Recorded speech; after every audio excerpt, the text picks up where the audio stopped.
नमस्कार साथियों। आज हम बात करेंगे मूल कर्तव्यों के बारे में, जो कि भारतीय संविधान में संशोधन करके जोड़ा गया है। तो मूल अधिकार तो आप जानते ही हैं कि हमारे क्या क्या अधिकार हैं, लेकिन नागरिकों के कर्तव्य क्या क्या हैं हमें ये भी समझना चाहिए। जैसे कोई सार्वजनिक संपत्ति है या देश में कोई भी चीज़ है तो वो, और उसके बाद में सरकारी जो भी संस्थाएं हैं, तो हमारा ये कर्तव्य बनता है कि उसको ठीक ठाक रखें, तोड़ फोड़ ना करें। जैसे ट्रेन है उसमें तोड़ फोड़ ना करें। तो ये सारी चीज़ें मूल कर्तव्यों में बताया गया है। हालांकि ये नहीं कहा गया है कि ट्रेन को ना तोड़ें, लेकिन ये एक कर्तव्य है। जो सामाजिक चीज़ें हैं उनको हम लोग कैसे व्यवस्थित करके रखें और उसके बारे में समझेंगे। तो सबसे पहले मूल कर्तव्य के बारे में आपको इसके इतिहास के बारे में बता देंगे कि क्या क्या है मूल कर्तव्य। मूल कर्तव्य भाग 4 में रखा गया है। भाग 4 में इसको फंडामेंटल ड्यूटी भी बोलते हैं। फंडामेंटल ड्यूटीज़, फंडामेंटल ड्यूटीज बोलते हैं। ये आर्टिकल 51 है, 51 का, भाग 4 में आर्टिकल 51 का। तो इसको रखा गया है। इसमें 10 ड्यूटीज़ बताई गई हैं लेकिन उसके पहले इसका इतिहास क्या रहा है उसके बारे में आपको बता दें। तो इसको स्वर्ण सिंह समिति का पहले गठन हुआ था कांग्रेस पार्टी के सरकार में।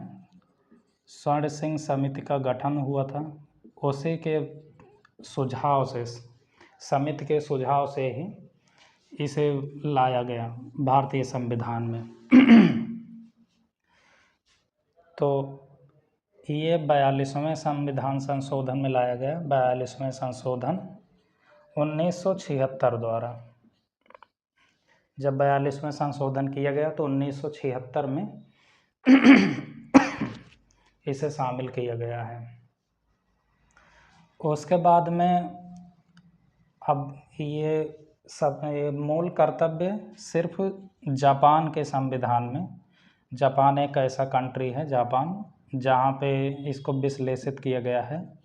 मूल कर्तव्य वही एक ऐसा देश है जहाँ पे इनको विश्लेषित किया गया है, इनको रखा गया है, तो विश्लेषण किया गया है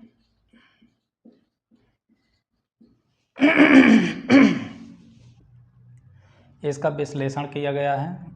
उसके बाद जो भी और लोकतांत्रिक देश हैं विश्व में, जैसे अमेरिका हो गए,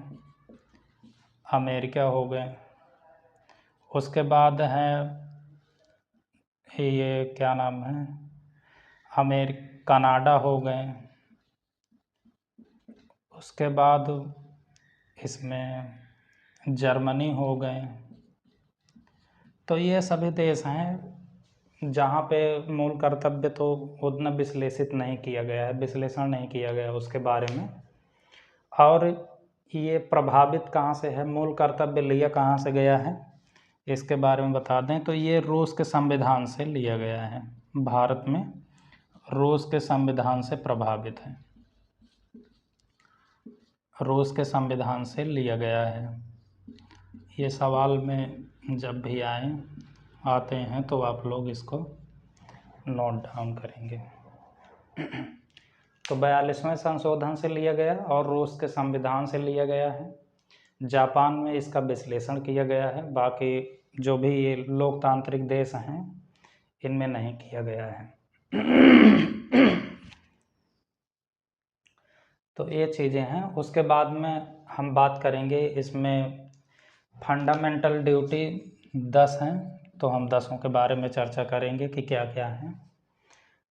तो पहले हम पहले की बात करते हैं कि पहली ड्यूटीज़ क्या है। तो इसमें है संविधान का पालन करें, संविधान का पालन करें, संविधान का पालन करें। उसके बाद में इसमें उसके राष्ट्रध्वज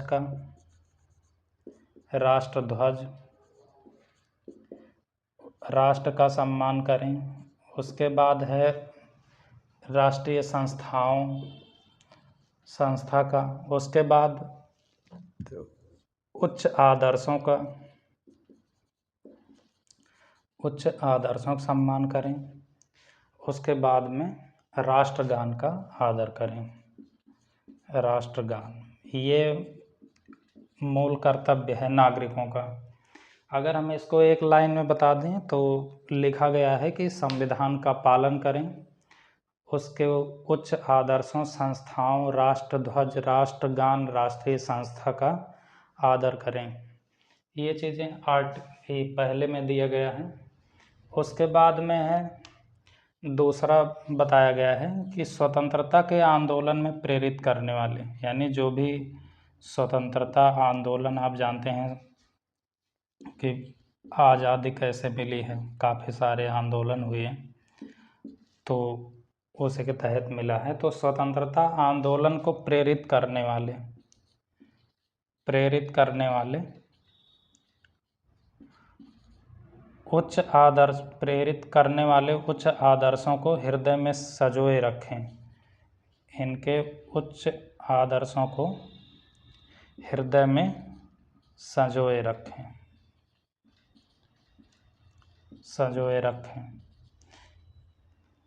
उच्च आदर्श ये काफ़ी इम्पोर्टेंट है। तो उच्च आदर्शों को हृदय में संजोए रखें और उनका पालन करें। तो ये भी एक लाइन में बता दें, स्वतंत्रता के आंदोलन को प्रेरित करने वाले उच्च आदर्शों को हृदय में संजोए रखें और उसका पालन करें। उसके बाद हम बात करेंगे तीसरे नंबर के कि तीसरा क्या दिया गया है।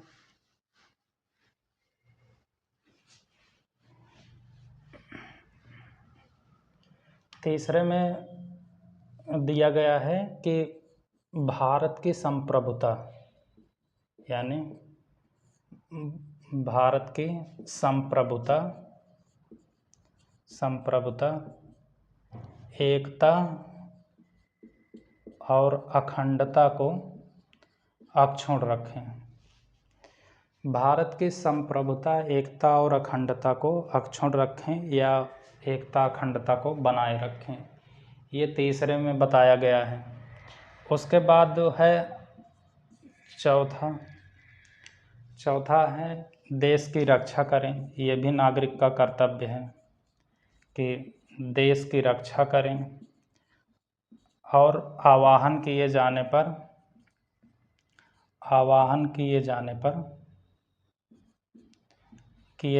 राष्ट्र की सेवा करें। ये भी कर्तव्य में है कि देश की रक्षा करें और आह्वान किए जाने पर, बुलाए जाने पर देश की सेवा करें। उसके बाद पांचवें में दिया गया है कि भारत के लोगों में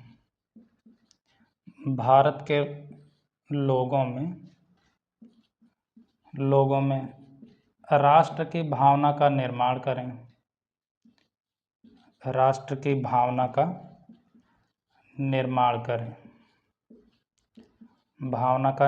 करें। उसके बाद इसमें जो इम्पोर्टेंट है निर्माण करें, उसके बाद है जो से जो शब्द हैं वो वाले इम्पोर्टेंट हैं, जो भाषा, धर्म, प्रदेश,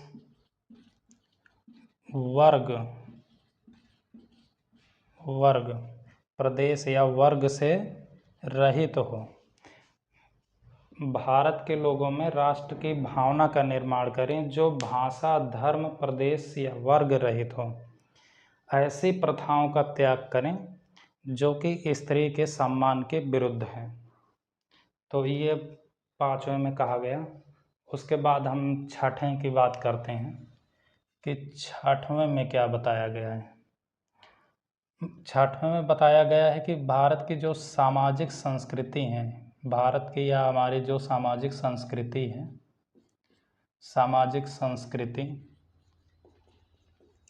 और उनकी गौरवशाली परंपराएं हैं। गौरवशाली आप समझते हैं कि जैसे बड़े बड़े राजा हुए, उन्होंने क्या लड़ाइयाँ लड़ी देश हित में, समाज के हित में। तो गौरवशाली जो भी परंपरा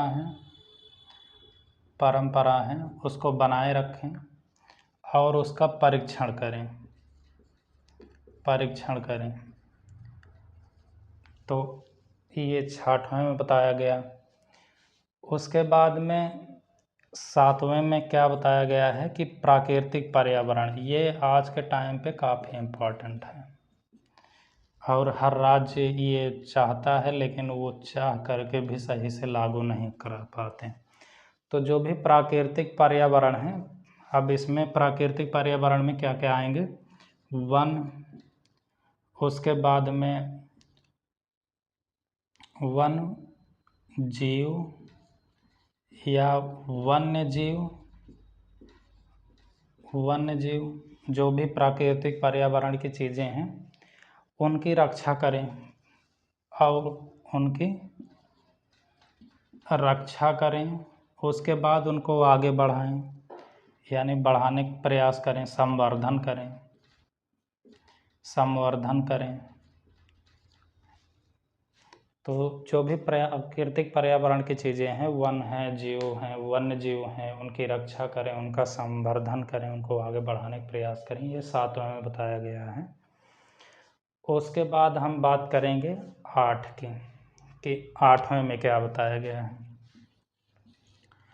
तो 8 में बताया गया है मनोवैज्ञानिक दृष्टिकोण।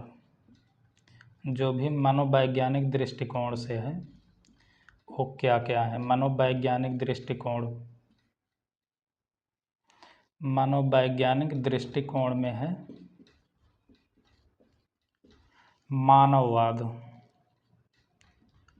मानववाद तथा ज्ञानार्जन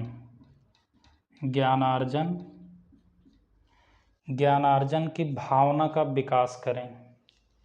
यानी मनोवैज्ञानिक दृष्टिकोण में मानववाद तथा ज्ञानार्जन की भावना का विकास करें और उसका आदर करें। तो मनोवैज्ञानिक दृष्टिकोण से 8वें में ये बताया गया है। उसके बाद है 9वां। तो हम 9वें की बात करते हैं। 9वें में क्या बताया गया है?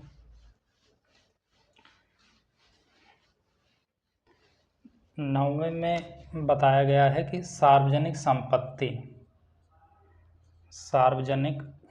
जो भी सार्वजनिक है, जैसे पार्क हो गया या सरकारी संस्थाएं हो गई जो सभी के लिए हैं, तालाब हो गए, नदियां हो गई, तो ये सार्वजनिक संपत्ति हैं। तो जो भी सार्वजनिक संपत्ति हैं उनकी रक्षा करें, ये नागरिकों का कर्तव्य है। और उसके बाद हिंसा से दूर रहें। ये उसके बाद है आर्टिकल 10 इसका जो भी 10वां नंबर है, तो मूल कर्तव्य का वो है कि 10वें में क्या दिया गया है, इसके बारे में बताया गया है कि जो भी सामुदायिक हित हैं, यानी व्यक्तिगत हित, और ये हर नागरिकों को करना भी चाहिए। व्यक्तिगत हित और सामुदायिक हित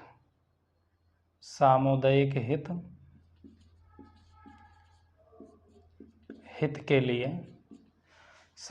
व्यक्तिगत हित और सामुदायिक हित के लिए उनके जो भी उत्कर्ष हैं, उत्कर्ष का मतलब कार्य करें, जो भी अच्छी चीज़ें हैं, तो सामुदायिक हित के उच्च